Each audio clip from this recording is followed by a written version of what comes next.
joining us. My name is Kathy. If you can all mute yourselves while we're giving the presentation, that would be great, just in case there's any background noise. And then at the end, we can all unmute and have a conversation or ask any questions. So that is great. And oh, Heather, you moved it forward for me. That's fine. Are we on slide 2, the team? Our team, yes. Okay. So anyways, thank you for joining us for this presentation. We're so happy to have Sharon and Kathy from Deaf and Hear to join us today to give this presentation. And we've watched it once with them, and it's absolutely wonderful and jam-packed with really great information. So very excited to have them join us. So thank you both. I'll just do a couple quick slides on our company and who we are. And as Heather said, we're going to record it. And if you would like to have closed captioning on, what you do is go to the top of your screen and you'll see 3 dots. That's, if you scroll over it, it will say more actions.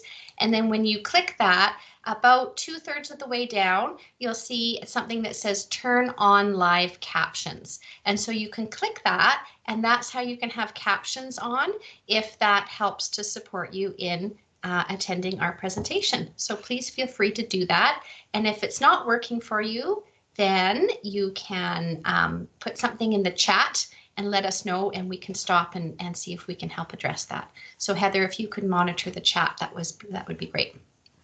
Okay, so first, just a couple of slides about us. So Proactive Seniors, we're a Calgary-based company. We also have an office in Edmonton and Kelowna, and we are a team of senior advisors. We come from various different backgrounds, but ultimately we're all here to make sure that seniors and their families are getting the information that they need to make their best choices and decisions to stay well and healthy and happy. And our whole focus is helping people to be proactive so that they don't get stuck in a crisis and not have the help and support that they need. So a lot of our work is around planning and housing support. So Heather, if you want to go one slide further. Can you move the slide, Heather? I did on my side. Okay, I'm going to take control and I'll move it because it's not working here. Okay, so does everyone see our services? Give me a thumbs up if you see our services. No? Heather, what slide do you see? I see 3, our team. Now okay. Because I don't have take control. Okay. The best laid plans. Let's see. I've just taken control again, and I'm showing our services. Why don't we give it 2 seconds? Okay, great. Sorry, everyone. There's always a few technical challenges. This will take 2 seconds. So what do? We help seniors who are wanting to stay in their home to create a really comprehensive plan so that they can do so successfully, so that they and their family members know what services and programs and benefits and supports can help them to be in their home safely. We help seniors who want to move to make sure they get into the right place. It's really important to us that if a senior does decide to move to a lodge or a retirement residence or a care facility or a shared home or a garden suite, there's tons of options out there, and we just want to make sure seniors have the knowledge to make their best choice. We help with dementia coaching for seniors who have dementia or their loved ones. We provide family support, and those are some of filling in the little gaps, helping to get people to their appointments and making sure that they have help filling out paperwork and those kind of things that can make a big difference. And then we provide occupational therapy and physiotherapy services in the home. So that is about us, and we're going to move right on into the Deaf and Hear gals, and thank you for joining us. Okay, thank you. I'm going to take control. Great. Because I like to do that. Okay, so today we're calling our little presentation Hearing Loss and the Brain. And Deaf and Hear Alberta is a nonprofit organization working in Alberta. We support the deaf and the hard of hearing communities here in the province, and we envision a world where the deaf, the hard of hearing, and the hearing all work together to reduce barriers for communication. So, hearing loss is often progressive and can happen slowly over time. Because of this, the person it's happening to is often the last one to notice and the last one to acknowledge the loss. So there are some definite signs of hearing loss. Difficulty following along in a conversation, particularly when there's noise in the room, like a party or a restaurant or sporting event or outside activity. Or people will tell you that you're listening to the TV or the radio far too loud because they can hear at lower volumes. You have a very hard time when more than one person is involved in a conversation, and keeping the thread is difficult, and you can find it quite exhausting. You have trouble distinguishing what people are saying on the telephone, particularly women's voices or accents.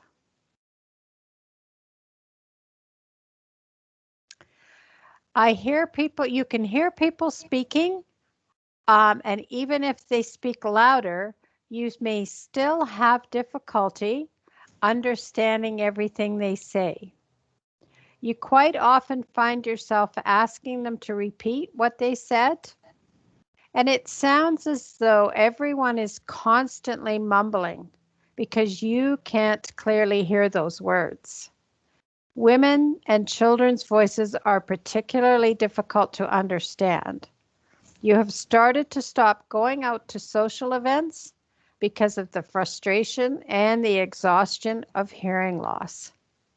Sharon, can I pause there for just 1 minute? Yes. We've created a poll that we thought it would be interesting to see people's what they're experiencing or what your loved ones are experiencing. So we do have a live poll here. Perfect. So please feel free to tick as many of those that apply and submit, and we will share the results. Yeah, and it could be all of them.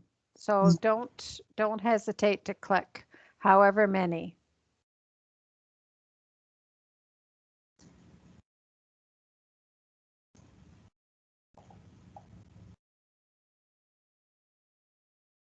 Okay, it's very evenly split.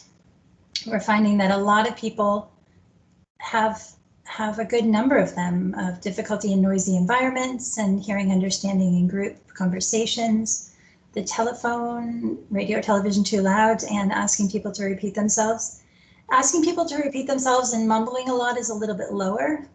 But yeah, a lot of the same issues for a lot of people. Interesting.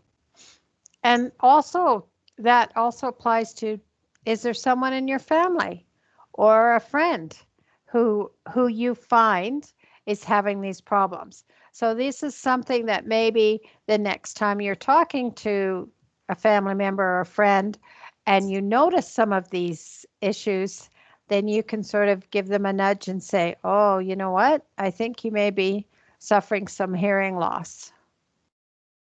I was on a seminar all about it, and I know all about it now. So now I know the symptoms. So how does hearing loss affect us? So some of the things obviously that can happen, team sports, church services, work and school meetings, all become a struggle as conversations become more difficult to follow. This can lead to missed work and assignments due to misunderstandings, and early dropout rates for students, and early retirement for some people in the workplace. Relationships can suffer as both the person with the hearing loss and the family are also impacted. There can be frustration as the hearing person has to repeat. The TV and the radio are too loud, and they may not be able to communicate with them by telephone. And that is particularly worrying for people with an older parent. And this also can impact caregivers as well. So always having to be the ears for their loved one can be frustrating too. So this is more frustrating if the hearing loss goes untreated. For a musician or a lover of music, the hearing loss can be quite devastating. Even watching TV or movies becomes frustrating and less enjoyable. Restaurants and pubs become impossible to carry on conversation with hearing loss as the background noise masks the conversation. The slides aren't progressing. I just see something here. Is that right? We should be on slide number 9, everybody. Well, they're progressing for me. Are they not progressing for anyone else? I don't know. I just saw a chat. Pardon Yeah, me. Sorry. it's Kathy B. Kathy, is anyone else having the same problem with the slides not progressing? No. Okay, I think it's just you, Kathy. I'm not sure why. I'm on number 9, but have been forwarding them yourself. Yeah, I think just keep forwarding them yourself, Kathy. Okay. That's where we are is number 9, but they seem to be forwarding on their own for everyone else. So there might be Okay. some kind of glitch. I think we can carry on. Sharon. Okay. I just saw that pop up and I thought I'd better. Oh. Yeah, no, I watched that That's and great. Thanks, Sharon. I'm seeing them progress. So, okay, Okay. So thanks. no worries. Parties can become more challenging and less enjoyable. And people with hearing loss can be hesitant to seek help. Uh-oh. My notes just disappeared. That was weird. Did somebody take control suddenly? No, you should still have It says control. here another user took control. I'm taking it back. Sorry, guys. No idea. Sometimes these platforms have more bugs than. Oh, yeah. That's all right. It kind of makes it more interesting, I think. Uh, so, as I was saying, people with hearing loss can be hesitant to seek help. They don't understand the process of hearing tests. They're worried that hearing aids will be expensive and aesthetically unpleasing. All these factors can and often do lead to depression, and untreated hearing loss can also lead to forgetfulness due to the amount of concentration that is needed to follow a conversation. And it can even eventually lead to cognitive decline. So that's kind of where the brain and the hearing are starting to become connected. So some of the physical consequences of hearing loss. So it's not simply an auditory problem. With hearing loss, especially with tinnitus, headaches and muscle tension can also occur. The concentration needed to listen when you have hearing loss leads to exhaustion. Because the ears are linked to balance, hearing loss can cause vertigo, loss of balance, and an increased danger of falls. Meniere's disease will also cause vertigo and hearing loss. When a person is suffering from tinnitus, sleeping can be difficult, and sleep therapies may be needed to mask the tinnitus. A recent study found that as blood pressure rose, hearing diminished. It concluded that high blood pressure can accelerate hearing loss. The two conditions are often linked, so both should be checked by medical professions.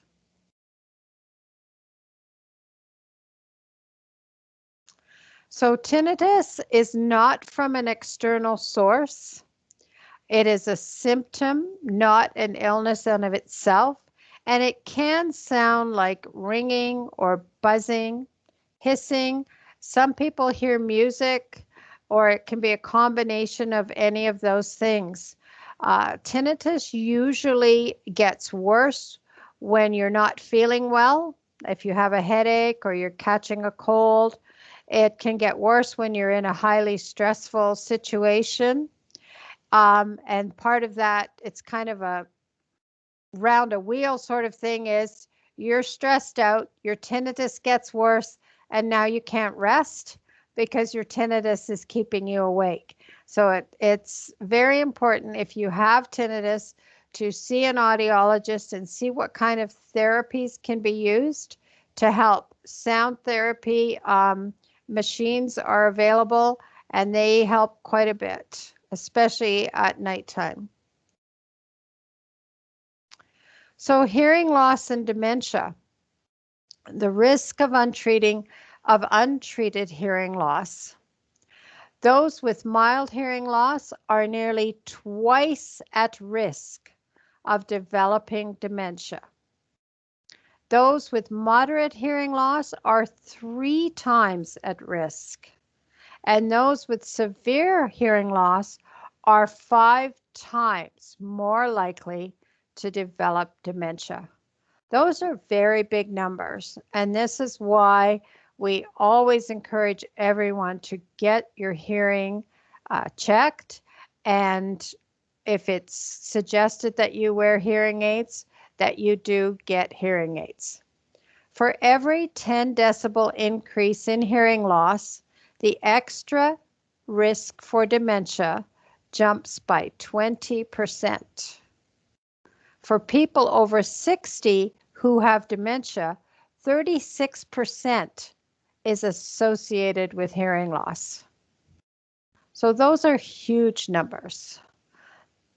All because we didn't get our hearing checked and we didn't take some precautions. We didn't use our hearing aids or use our therapies, all of those things. So untreated hearing loss causes brain changes that raise the risk of dementia. Tissue loss is linked to inactive hearing section of the brain with untreated hearing loss. Brains of people with untreated hearing loss atrophy quicker than the brains of people with normal hearing. And also brain overload. The brain works overtime trying to understand speech, and the strain can deplete mental energy, leading to less power for remembering, thinking, and acting. So your reaction time is also diminished because you're too busy trying to concentrate and trying to do everything else. Social isolation. People with untreated hearing loss are more likely to experience loneliness, worry, depression, anxiety, and even paranoia. So as scary as that sounds, here's the answer. So we have steps to take so that this doesn't happen to us. So if you've experienced any of the indicators, which we did with the poll, it's time to get a hearing test. Visit your family doctor for a physical examination first, and then to get a referral to the Alberta Health Services Audiology Clinic. There are audiologists and ear, nose, and throat doctors on staff, and they will give you the hearing test and your audiogram. If there's no physical indications and you wish, you can also book a test with a private clinic. Call ahead to see if the tests are free of charge. You can call more than one clinic and make note of how each of them treats you. If the staff is professional and courteous, were you kept on hold, were you transferred several times, it is really important to feel comfortable with the audiologist you choose. And the reason for this is that it's an ongoing partnership, and you have to work very closely with your audiologist once you get your hearing aids. And so you need to be comfortable, and it needs to be people that you like and a clinic that you like going to. It's very important. So a hearing test. There's a number of different tests that the audiologist conducts. Some are to assess speech discrimination, and others are to track your responses to sound and pressure.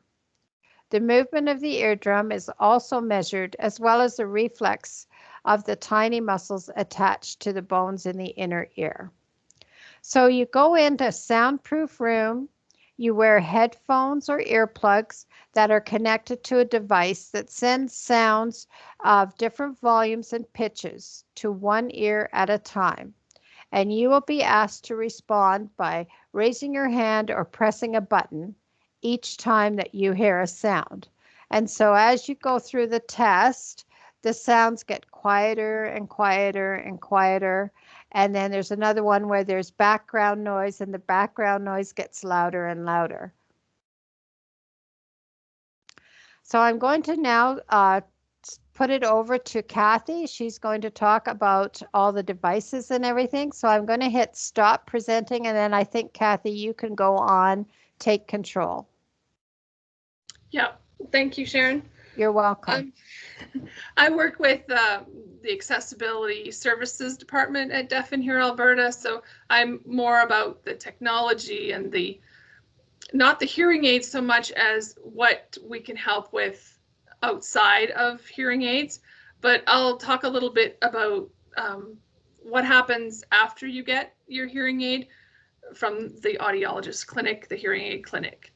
So they will set your hearing aids at a lesser level than full capacity when you begin, because it can be very overwhelming for the brain to have these new sounds.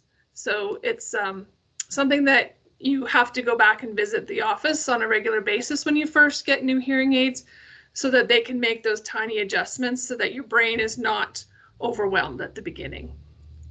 So it's recommended that you wear them. I mean, some people have very harsh reaction to the sound. So people start off with an hour or two a day and then build up to wearing them all day and then taking them out at night so that your ears have a chance to breathe and rest. And then you put them in again the next day after you've had your shower. So if you've got some problems when you're first going to the clinic, like something's rubbing or there's pain or something's not fitting right, or the sounds just aren't good for you, either they're too harsh or not enough volume, or a conversation is still hard to figure out what the person talking to you is saying with background noise, be sure to go back, make notes of those things, and go back to the clinic and ask for some adjustments. So it could take up to 18 months for you to become comfortable with a new set of hearing aids. So in the photo you see here, it is an example of a wireless microphone that is being used in conjunction with a hearing aid. So especially with masks now, this is a really good option for people who still struggle even when we're wearing hearing aids. But it doesn't have to be complicated. Pardon me. It could be as simple as a device like this pocket talker. So it's just a battery operated device that someone would wear, and the person they're speaking to, pardon me, I'm just going to pause for one moment. Sorry. My apologies, sorry. So the person would wear a headset, and the person they're speaking with would hold the pocket talker, as in this example, or put it on a table so that they're close to the microphone in the pocket talker. And then the person listening can adjust the volume and tone as they need for their hearing loss. And so that way it's customizable depending on the type of hearing you have. So you're adjusting the volume as well as the tone or frequency of someone's voice. So for example, it is common to lose high frequency or women and children's frequencies when you are older. So you can adjust the tone in the pocket talker so their voices sound deeper, and then you can more easily understand what's being said. So there's also other assistive equipment that will alert you if someone is at your door, and it will provide a flashing or vibration alert. So this is an example of a receiver with a bed shaker. So the disc would go under the mattress, and when an alert is received, it will shake and light up to wake you in the middle of the night, especially, but the light will also alert you during the day. So home safety is important, even for caregivers. You can have a mat placed in the bed, and when the person you're caring for gets up, it will send you an alert so that you know that they're up and about. There's also mats for the floor. So if they step outside a room, then then you know that they're out of their room as well. So lots of options for people if they need things for nighttime, especially when the devices come off.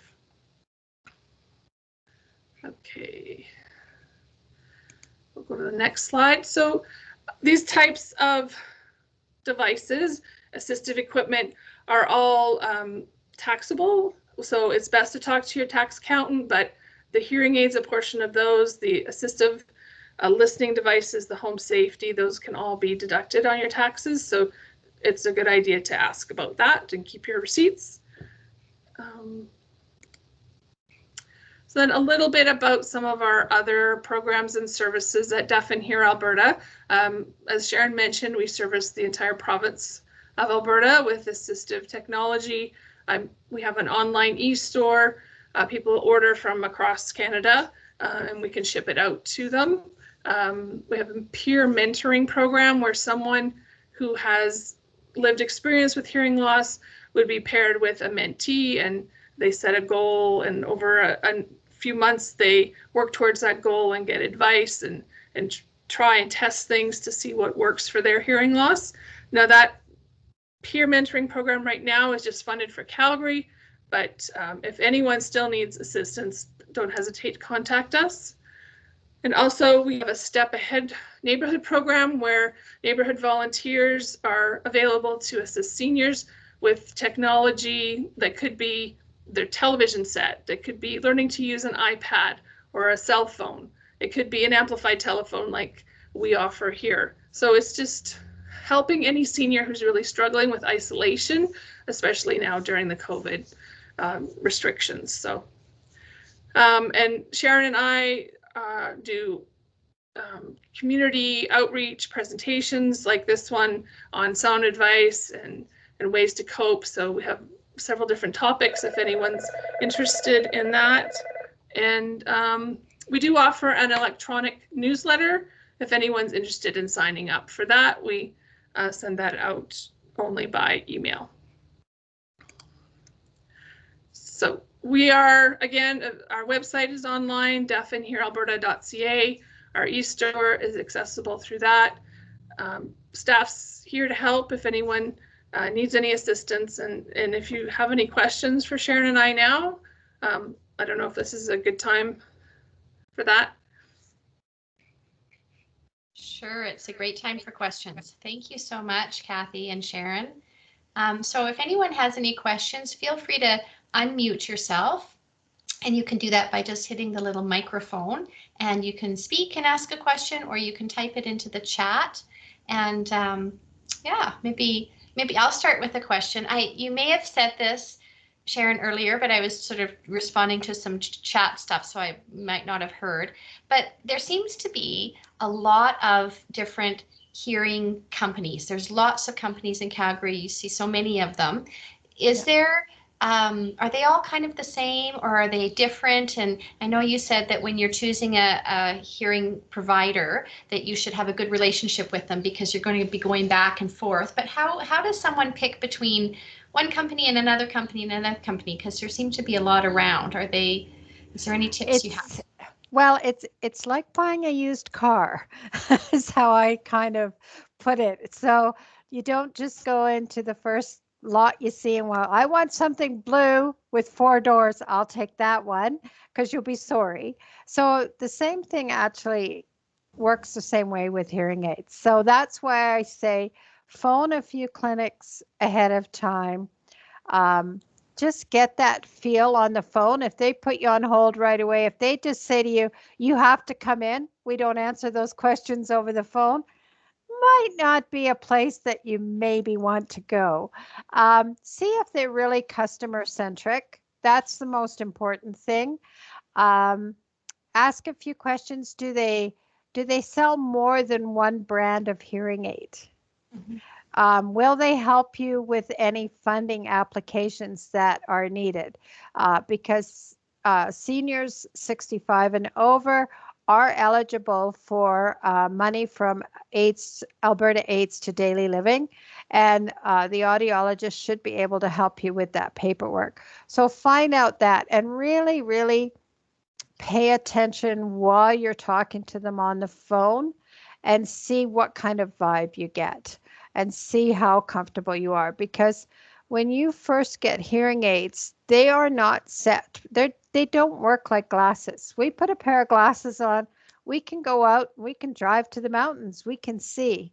Hearing aids don't work like that. They need lots of tweaks, lots of adjustments. You need to have a really good relationship with your audiologist. So it's really important to talk to people before you make that huge commitment, and they're expensive. So, it's like a car. It's a big purchase. Thanks, Sharon. That's very helpful because there are a lot of options out there. So it's important you put some time into figuring out the right one. We did have a couple questions here that I'll read out to you. The first one from Judith is, what is your experience with hearing apps? Okay, I know a bit. Kathy's probably even better at it than me, even though I'm the one with hearing loss. She's laughing because I'm not really very technical, but they do work quite well. But I'm going to let Kathy talk about it a bit more than me because she's way more techie than I am. Thanks.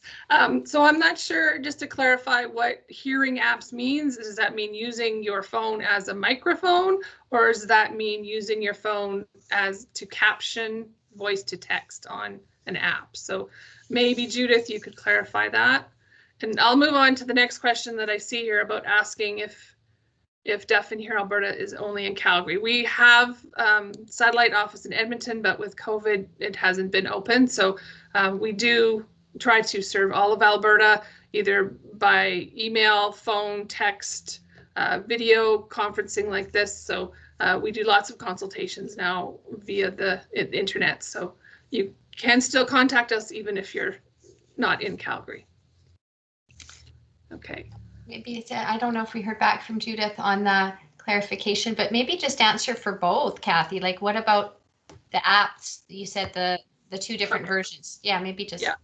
It looks like she's talking about an app for her hearing aid. So it allows her to adjust the direction of her microphones in her hearing aid. So everyone's going to have different needs, and every hearing aid manufacturer has their own technology to help with that in an app. So it's depends on the manufacturer, but ask for as many options in an app or remote control as you can, because there's several different listening situations that you'll have to use them. Thank you. That's good. I'm going to read another question here. What do you know about ongoing research into hearing loss? Is there anything interesting going on in terms of research? Oh, yes. So one of the upsides of hearing aids being an expensive item is that they spend a great deal of money on research and development. So hearing aids today are leaps and bounds. It's like the difference between a horse and buggy and a spaceship almost on the technology that they have. So you can get a hearing aid with 20 programs if that's what you wanted. You can get one with 3 programs. So it all depends on your lifestyle and what you want. But the research that's going on is amazing. So not only the research for the hearing aids themselves, but there's also research on tinnitus, trying to find what causes it, what we can do to cure it. There's lots of research on that, especially in the UK. And then there's also research on repairing hearing loss itself. So right now, hearing loss sensorineural hearing loss cannot be repaired. So once those hairs in the cochlea disintegrate or die or just don't work, whatever it is they do, wherever they go and they don't work anymore, they don't regenerate. So there is research ongoing about trying to find ways to regenerate the hairs in the cochlea so that we can hear better. So there's lots and lots of research on different parts of hearing loss that are ongoing, and it's global. It's all over the world because of course the hearing aid companies themselves are global. So lots of money and stuff. But I did see a comment that somebody was, I think it was Linda, was now scared to get hearing aids because it sounds complicated. I didn't mean for it to sound complicated. What I meant for it was that it's a bit, you have to take time and be mindful. That's all. You go in, you get your hearing test, they give you an audiogram, and they recommend what type of hearing aids you need. And hearing aids are everything from someone with a very mild hearing loss to people that have a very severe hearing loss. So there's a whole gamut. When they first give them to you, because they don't want you to be overwhelmed by noise, they only turn them on for a certain percentage, say 70% or something like that. And that's why you have to go back at the beginning so that they can keep tweaking it up until you find the spot where you can still hear everything, but it's not uncomfortable. So it's not really complicated. It's just a matter of being willing to put in the time and the effort because it's your health, it's your brain. You really want to take that time to do that. You're worth it. Linda, you're worth it. That's right, Linda, you're worth it. And So I think our our guest Russell wanted to make a comment. Russell, can you comment because you have something to add to that? Yeah, absolutely. Linda's perspective isn't an unusual one, and I would say it can be really simple. So my journey, in a nutshell, was a case of, okay, identified hearing loss, went to the hospital, got hearing aids in, could hear. Like immediately, I could hear the birds, the radio wasn't so loud on the car. It was immediate transformation, and it was as simple as that. Now, the important point is that it's your brain that's doing a lot of this work in adjusting to these new sounds.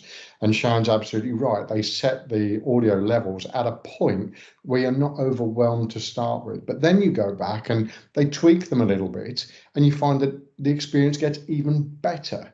Now, I'm on my second set of hearing aids now, and I would not, and I could not imagine life without them.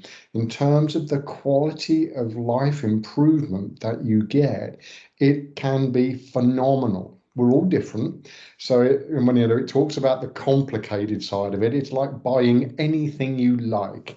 You can spend lots of money in lots of different stores in lots of different ways.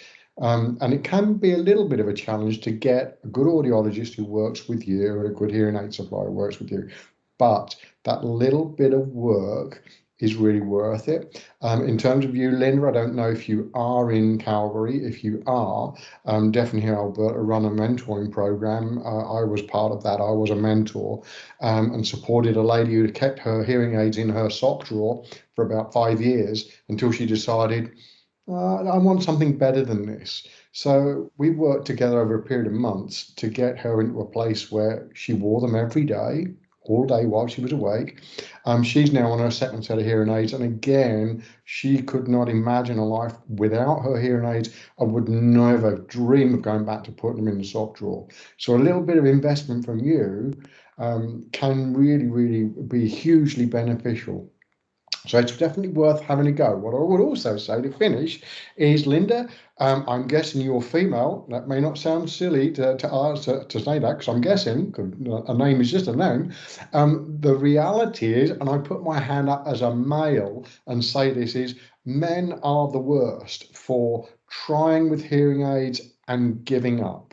It does take a little effort. It's not natural to have something in your ear. And again, depending on the type of hearing aid and the tips and all these things, it can make them very much more comfortable in terms of wearing them. So men give up very easily. Women are a lot more determined to get the most out of it. So you're in a good place to start, and you've already accepted that maybe you've got some form of hearing issue there. So you're already in a good place on the journey. So don't give up and give it a go. By all means, give it a go.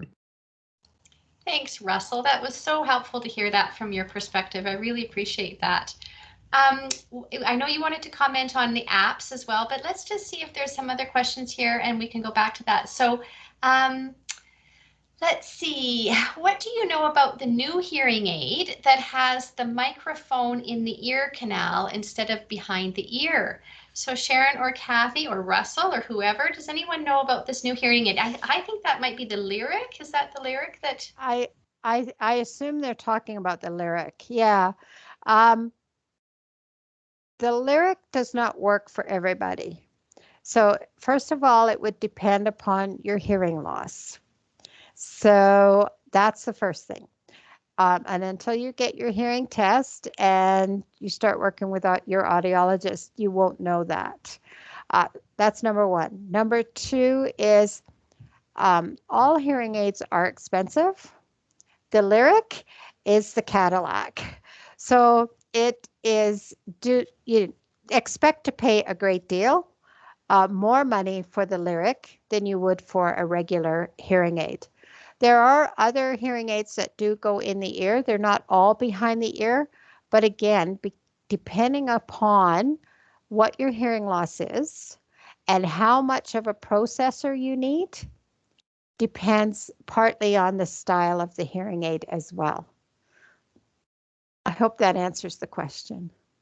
Yeah, thanks, Sharon. That's really helpful. I've heard of people leaning toward the Lyric if they have dementia and they're not remembering to put in their hearing aids and or they lose them or they take them out and put them places. So sometimes, and again, I think it comes back to, is it the right hearing aid for your hearing loss? But sometimes that in-ear device can be helpful for seniors who are having a hard time remembering or they forget why they have it and take it out and leave it somewhere. So, I think everyone has a different scenario, and what's nice is there's lots of options out there. It's just a matter of finding out the one that's the right fit. Kathy also asks, Costco versus audiology company. Any comments?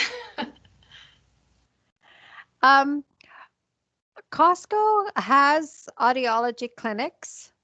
They have hearing aid practitioners, and they will do audiograms and they do fit hearing aids, and they sell their own brand of hearing aids, which are made by the bigger hearing aid companies. Some of the things that we've found about Costco hearing aids is they may not be the cutting edge technology of that year. They may be a couple of years past for technology wise, first off. So depending on your preference, that's something to know about. One of the disadvantages may be that because of the way Costco works, you may not always be talking to the same hearing practitioner because they may transfer from store to store. So unlike a clinic that is privately owned by an audiologist, you may be seeing different people. So if that may or may not concern you, that it's up, again, it's just all personal. I don't know if they still do it, but they used to lock their hearing aids so that no one else could adjust them other than a Costco clinic. So if you were traveling pre-COVID and hopefully post-COVID, if you were traveling to another country or another province, unless you went to another Costco store, you couldn't get them adjusted if you were having a problem while you were out and about. So that was a bit of a downside. On the upside, they are quite a bit less expensive than hearing aids in a private clinic. Part of that is because the service model may be different. So again, when I told you earlier about phoning different clinics, one of the things you want to find out about when you're calling that clinic about getting your exam is what kind of service and maintenance do they supply that goes along with the cost of the hearing aids. Mm-hmm. So most of the time, yes, you pay this much money for your hearing aids, but that usually is unlimited visits, cleanings. Some of them will supply batteries if you don't buy a rechargeable. Like there's all different things that these are all questions that you would ask. So that nothing wrong with the hearing aids at Costco by any means, and better to buy them there than not buy them at all. But if you're worried about having to talk to different professionals all the time, that may be something of a concern. Otherwise, they're an audiology clinic and they fit hearing aids just like all the private clinics do. Well, those are great tips, Sharon. Just things to think about, that locking of the devices versus cost, weighing the pros and cons. So that's really helpful. So, you've mentioned a few times questions to ask. So maybe offline, Heather and I will connect with you guys and we'll make a list of those questions and we'll share that with the information that comes out with this webinar. So the video and the PowerPoint will be on our website, and we'll add a list. What are some questions to ask, and we'll get your help with that. And we'll also add some information on the mentorship program because Linda asked about that. So we'll add that to our follow-up information. And there's one more question about apps here. I have a hearing app, which I find very helpful. It allows me to direct the noise from in front of me or all around me. And then Russell comments that he can add some information about apps. And when Judith was asking about apps, she said, using an app with the hearing aids to reduce noise. So that's just a bit more about the apps. Maybe Russell, you wanted to share about that, or Kathy, even about that app. There's quite a variety of apps that are out there, and some of this depends on the particular hearing aid that you have. If we park the hearing aid part of the app, there's other apps that can help you day to day. There's various speech to text apps, which again, particularly with the mask wearing environment, you use your phone as a microphone, you put it near the person and the text comes up. So you can read that as opposed to the muffled sound that comes out of the mask. But it then goes, and there's various apps depending on various devices, if you're an iPhone person or an Android person. So there's a lot out there. But then it goes beyond that. So there's also apps like SoundHound and SoundPrint, whereby you can use your mobile phone as a microphone when you're out and about to record the sound levels of the places where you're visiting. So you're in a restaurant or a bar somewhere, and you can take a live sound reading that will tell you if the sound levels are good, bad, or indifferent. And you can then post that online. You're anonymous, so you post it and you can review it and say, yeah, music, lovely place, music way too loud, or lovely place, music levels set just right, because they vary. And that can go out there amongst the hard of hearing community and help people getting out there in society, because one of the consequences of hearing loss is people do tend to withdraw, and that has a range of negative connotations that come out of that. So yeah, using little apps like this, you're able to share the information with people. So this is a good place to go for coffee, and other people can tap into that and it can get them more active. So there's a lot there with the apps. In terms of apps and specific to individual hearing aids, I've got a range of settings on mine that allow you to do various things. The technology, as it's moved on, I tend to sit now on a universal type setting, whereas in the past I would not have been doing that. I would have constantly hunting around to see, okay, let's put it onto music, which has a forward facing focus, or put it onto the sports setting, and try these different settings while I'm sat in conversation. And I've had to explain this to people when sat in the theatre in Halifax. I had an usher come to me and say, sir, we told you no video. And I said, I'm actually adjusting my hearing aids. They were absolutely mortified. But also then you can use these apps and they're really helpful, but sometimes you need to explain to people what you're doing, especially if you're in a meeting. Otherwise, folks are sitting there going, are you paying attention? Are you texting your mum again? No, we're just altering our settings and get them in the best way are for us. But now, like I say, with technology advancing, I find I have to adjust less via the app rather than having a remote control just from my hearing aids. I've got my mobile phone with me, but it allows me that ability, and I can turn on the streaming of telephone calls into my ears. I can turn it off. There's many adjustments you can make yourself. And again, some of this comes down to how much do I want to be able to fiddle with. Some people are more technology comfortable than others, and it depends on your technology, what your hearing aids actually are. But there's a lot of stuff you can do with the apps for sure. Thanks, Russell. That's super helpful. And we had a comment to see if we can give a list of the apps. So we'll do that too. We'll provide a list of some of these apps that people are talking about. So that is wonderful. Does anybody else have any other questions? We're happy to take any more. We'll send this information out on our website. That was so helpful, Sharon and Kathy, and Russell, thanks for all your comments as well. That was great.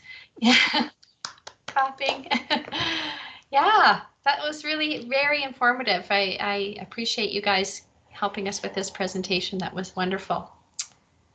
Anything else? No? Okay. Well, we'll send that information out and it'll be on our websites for follow-up. So questions to ask if you're going to go looking for an audiologist and possibly hearing aids, what the mentorship program is all about, and a list of some useful apps. And then we'll have the slides and the video presentation, and hopefully it will have the captioning on it, but we don't know yet. So we're kind of experimenting with that. So excellent. Though YouTube does have a captioning option, so if you do follow the YouTube link that we're going to be sending out, and then it will have that option on it. Good, good. Well, that's great, because we had one lady that left because she couldn't get the captioning to work, so I apologize for that. All right, well, thank you guys so much. Have a lovely remaining part of your week, and we'll see you next month if you want to join us. Our presentation next month is, Heather, you tell me because I can't remember the title. Next month is Caregiver Resilience. So we're talking about managing the feelings of stress and turning all these daunting things into more doable things. Yeah. So we have a great guest speaker next month as well. So that'll be July 15th. It is not actually on the website yet. It will be in the next few minutes, but it is not quite there yet. So yeah, we look forward to seeing hopefully quite a few of you on July 15th. Okay. Well, thanks everybody. And thanks again, Russell. It was lovely to see you. Good to see you. And we'll talk to you all soon. Bye-bye. Thank you. Thanks a lot. Goodbye. Bye-bye.